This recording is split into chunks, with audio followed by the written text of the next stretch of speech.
Эрхэм нийслэлийн засаг дарга бөгөөд Улаанбаатар хотын захирагчаа та бүхний энэ өглөөний хамар амгалан айлтгая. За нийслэлийн иргэдийн төлөөлөгчдийн хурлын ээлжид 28 дугаар хуралдааныг цааш үргэлжлүүлье.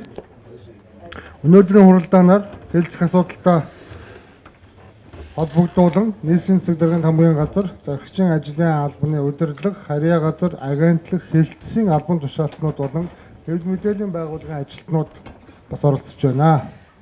Нийслэлийн эдийн засаг нийгмийг 2019 онд төгжүүлэх үндсэн чиглэлийн хэрэгжилтийн явц, нийслэлийн эдийн засаг нийгмийг 2020 онд төгжүүлэх үндсэн чиглэлийн төслийг хэлэлцэж байгаа бөгөөд хуралдааны дэгийн дагуу хороод намын бүлэг шилжүүлсэн өнгөрсөн 7 хоногт хуралдааныг төр завсарлаад байгаа. Одоо хуралдааныг цаашаа хуралдааны дэгийн дагуу одоо үргэлжлүүлэх учиртай. За хуралдааны дэгийн 12-ийн 7 заасны дагуу хэлэлцэж байгаа асуудлаар нам эвслийн бүлгийн санал, хорооны санал гэсэн дараалал саналыг сонсно. Өнөөдрийн хуралдаан дээр бол асуулт саналууд бол дээгээрээ байхгүй. Гарсан саналуудыг санал хураалгаад ингээд тогтоолын төслийг та бүхэнд уншиж танилцуулах учиртай.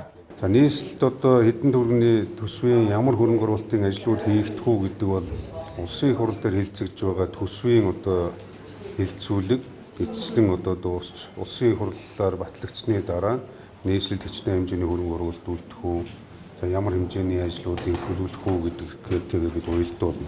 Одоо өнөөдөр бол Улаанбаатар хотын 2020 оны үндсэн чиглэлээ хэлэлцүүлж батлуулах гэж байна. Энэ үндсэн чиглэл дээр бол олон одоо ажил тусгагдсан. Олон улсын байгууллагын бензин тусламж банк санхүүгийн байгууллагын одоо санхүүжилтээр дамжин санхүүжигдэж байгаа болон гадаад дотоодын хөрөнгө оруулалт, төр хувийн хвшлийн хамтын ажиллагаа, нийслэл улс их гэдэг 1.4 их 80 төгрөгийн ийм ажлуудыг төлөвлөж байгаа. Гэтэ энэ бүгдийг одоо нийслэлээс гаргана гэсэн юм асуудал байхгүй. Нийслэлийн улсын хурал дээр одоо хэлцэж байгаа төсвийн төслөөр бол нийслэлд 20 онд хөрөнгө оруулалт тавигдахааргүй байгаа. Улсын хурлын гишүүд, ажлын хэсэгтэй, сангийн хамтаа бид бас саналаа солилцоод энэ жил улсад эрхчил төвлөрүүлэх 319 тэрбум төгрөгийг одоо нийслэлд нь үлдээж өгөөч.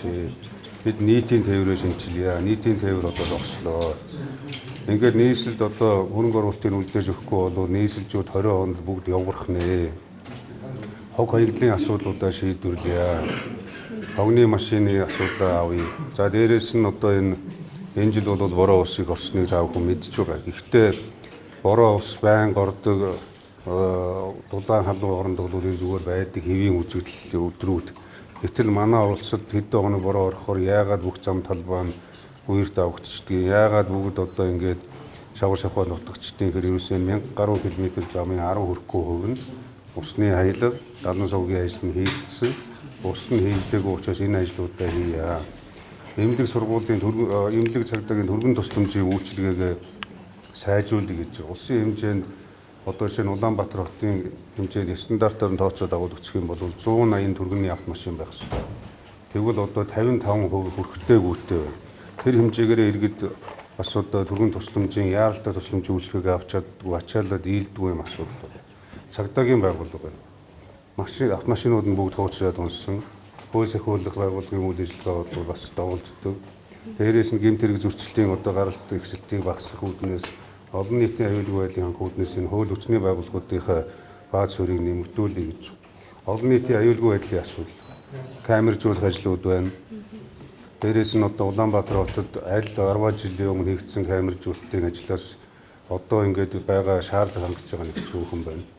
Ямар нэгэн системийн уялдаа холбоо хангалттай биш байна. Мэдээллийн боловсруулалт хангалттай байгаа учраас энэ олон нийтийн аюулгүй байдлын тал дээр анхаарна. Тэгээд энэ ногоон байгууламж хот орчилт энэ явгууны хүн дугуун зам гээд хотын иргэдийн аюулгүй зорчихын боломжийг бүрдүүлэе гэж.